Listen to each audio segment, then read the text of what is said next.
Puro pa ko mamaya. I'm Teacher Malin. Okay, let's talk about addition of dissimilar fractions. Okay, I have here a given mathematical sentence, 10 over 15 plus 5 over 6. We can only add the fractions if they are similar. So what are we going to do? We first find the LCD of the two fractions given using the ladder method, or you can use any method that you know already. But for me, ladder method is easier to be able to find the LCD and GCF and lowest term. Okay, let's do step 1. For the ladder method, you have to draw an inverted division house and write the denominators 15 and 6. You think of a common factor between 15 and 6, which we will use as a divisor. What do you think? Yes, it is 3. So we divide 15 by 3, and that will give us 5. 6 divided by 3, that will give us 2. Can we still divide 5 and 2 by a certain number? No more. So what to do to find the LCD? Copy the number 3 at the left, multiplied by the numbers below, 5 and 2. Remember, multiplication is done or multiplying two numbers at a time. So 3 times 2 will give us 15, times 2 will give us 30. So the LCD 30 will serve as the new denominator. So for our step 2, we will now change the similar fractions to similar fractions. Okay, we copy first the given 10 over 15 plus 5 over 6.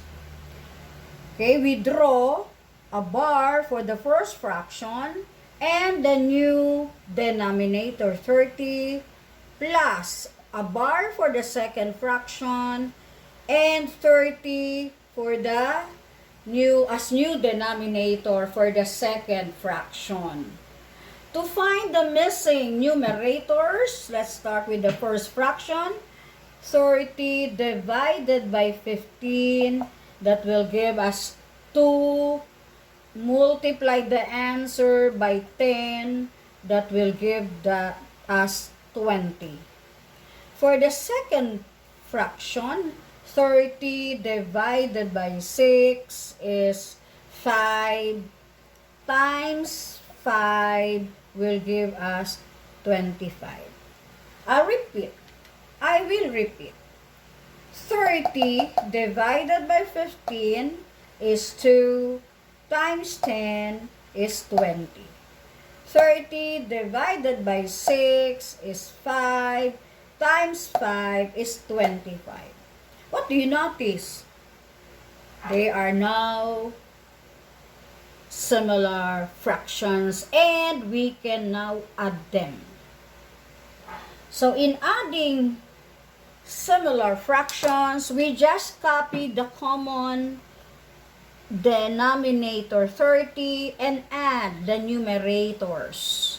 20 plus 25 is 45. What kind of fraction is 45 over 30? Yes, it is improper fraction. Okay, for step 3, we will change improper fraction to a mixed number.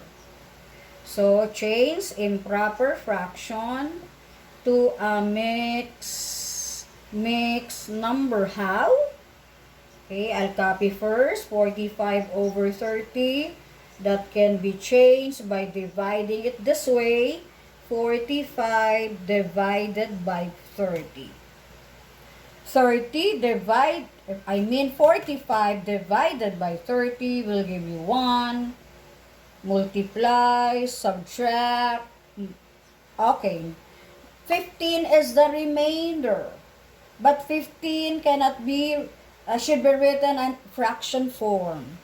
So 15 over 30. Where did I get 30? From the divisor, from the denominator of the given improper fraction. So, therefore, I have 45 over 30 is equal to 1 and 15 over 30. What do you notice with the fraction? Not yet in lowest form. Okay, so we do step 4. We need to simplify. We need to simplify 15 over 30. And how to do that?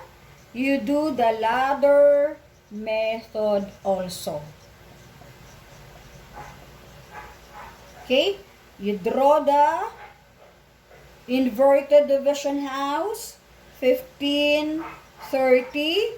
Okay, what number can we use to divide 15 and 30? Yes, it's 15.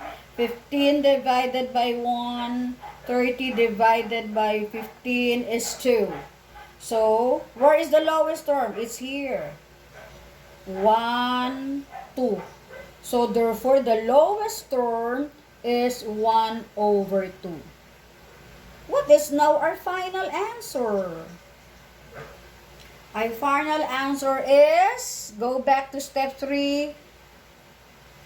Before I write 1/2, what should I write first? The whole number 1. Do not forget. And the lowest term of 15 over 30 is 1/2. So, the final answer is 1 and 1/2. Is it clear? Do you understand the steps? Okay, thanks for watching.